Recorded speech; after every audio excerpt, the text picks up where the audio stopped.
Bonjour à tous, aujourd'hui on se retrouve pour une démonstration du gabarit d'armature et on va voir tout de suite comment fonctionnent les poutres. Alors les poutres sont des éléments effectivement qu'on a tendance à dessiner à l'échelle, donc j'offre la possibilité de les faire sous forme de tableau ou plutôt sous forme d'éléments où on va mettre du coup les nomenclatures à côté de chaque barre. Donc après c'est selon les préférences. Moi j'ai tendance à utiliser plutôt celle-ci afin d'avoir vraiment un visuel et d'avoir des pastilles à côté des barres. Donc au niveau du fonctionnement c'est assez simple, c'est toujours un système de bloc dynamique, c'est-à-dire que on va venir simplement changer ici le type de cadre. On peut passer avec des U à tout moment. Donc par exemple si je mets des cadres HA8, vous voyez automatiquement, eh ben, il le met à jour ici. Du coup, si je mets à jour, j'ai un poids d'armature ici qui va bien se mettre à jour par rapport à des cadres de HA8. Ici, vous avez la possibilité de choisir n'importe quel élément. En fait, vous voyez, c'est vraiment le même bloc en fait. Hein. C'est comme si vous aviez pris le cadre. Enfin, vous faites ce que vous voulez, sauf qu'ici, eh ben, on peut choisir un étrier de pareil HA8 et automatiquement. Il y a juste à mettre à jour ici pour que le poids et la dimension, la longueur développée se mettent à jour également. Voilà, donc vraiment très très simple à utiliser par rapport à d'autres logiciels, puisque ce sont des blocs dynamiques, donc vous aurez compris, tout se joue soit dans les propriétés, soit à l'écran. Donc vraiment très très simple. Ici, c'est pareil, on va pouvoir venir choisir le diamètre de barre. Vous voyez ici on peut aussi modifier l'ancrage, donc je vais vous montrer pour les éclisses, ça sera plus simple. Voilà. Ici, on peut mettre 90, je vais mettre du 12 également. Voilà, juste pour vous montrer que si je mets à jour, la longueur ici se met bien à jour. Alors l'ancrage, on peut mettre ce qu'on veut, je vais mettre 30. Et ici, ok, c'est 60 phi, bon je vais laisser 72. Et si je mets à jour, ma longueur va changer, donc 102, 117, très bien. J'ai la possibilité, vu que ce sont des blocs dynamiques, j'ai mis des poignées pour pouvoir les bouger. Donc on peut bouger les croquis, pardon. On peut bouger également les pastilles de repères et on peut aussi bouger l'ensemble, bien sûr. Et pareil ici, on peut bouger ici, on peut faire des miroirs, voilà. Donc c'est vraiment très simple, on peut aussi faire de la rotation, bref, on peut tout faire quoi. Ici, donc c'est la même chose, je vais vous montrer, si vous prenez 135, on va mettre du 10, ok, automatiquement, vous avez le bon croquis, je mets à jour, donc pareil, je peux mettre ici, je sais pas, 30, bon, allez, on va mettre 25, juste pour pas mettre la même chose, voilà, ici je vais bouger mon croquis, je mets à jour ma longueur, ok, 85, donc la longueur développée se met à jour après, le poids se met à jour aussi, voilà. Donc vous voyez, très très simple, puisque finalement il s'agit d'un bloc barre, et un bloc pour les répartitions, pour les cadres, et ici pour répartir justement des cadres, vous avez la possibilité de choisir le nombre d'espacements. On peut en mettre très bien 1, on peut en mettre 3, voilà, là je vais en mettre 3, je vais mettre 2 x 12, ici je vais mettre 15, pour vous montrer que si vous mettez à jour, vous voyez, automatiquement là il a mis 10 et il me recalcule ce qui reste de part et d'autre, avec toujours la liberté de mettre ce qu'on veut. On peut mettre -1 armature, on peut aussi forcer à tout moment, vous voyez, il n'y a pas de souci. Et ici, comme la répartition est liée, et ben ça se met à jour ici.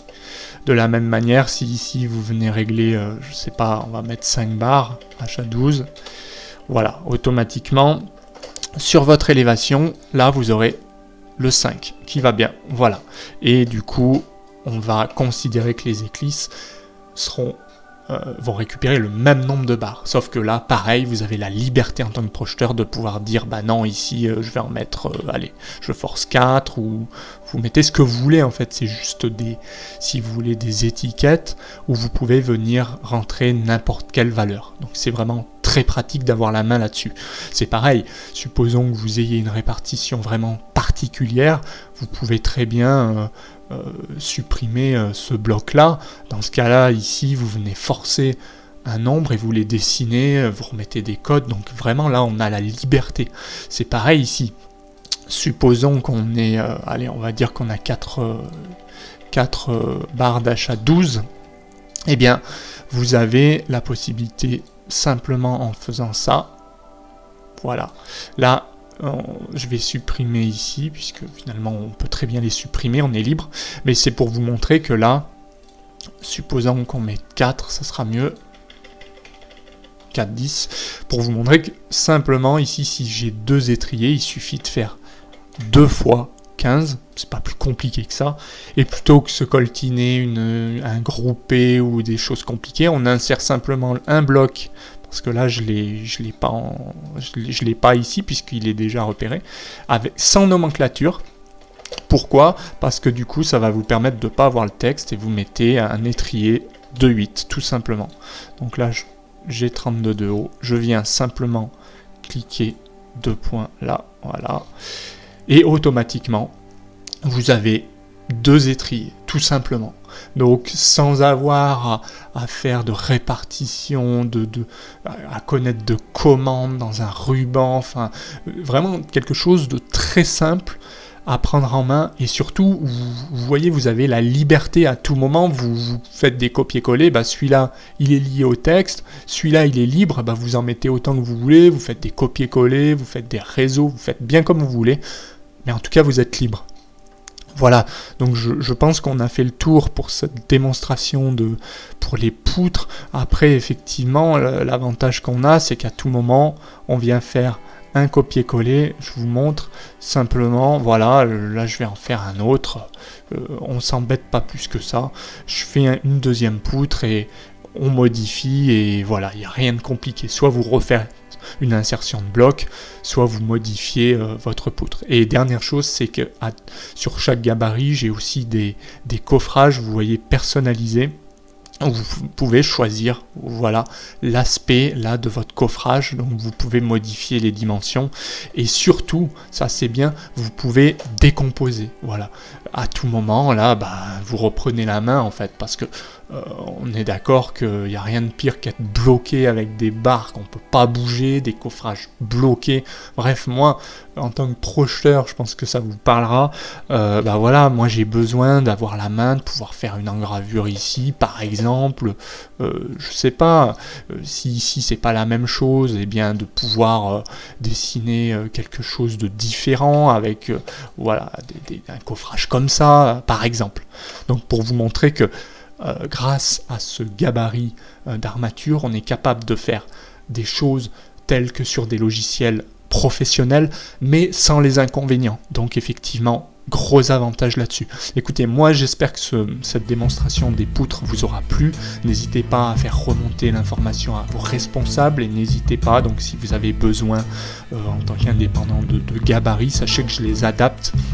Je récupère vos calques, je peux récupérer vos styles de ligne, et voilà, donc moi je m'adapte vraiment à votre demande, hein. Je vous balance pas un outil avec des barres et débrouillez-vous, voilà, il sera vraiment adapté, et en plus en termes de prix, c'est beaucoup plus intéressant. Donc n'hésitez pas à me contacter, n'hésitez pas à vous abonner si vous voulez voir d'autres tutoriels ou démonstrations. Moi je vous dis à bientôt pour d'autres démos. Allez, bonne journée.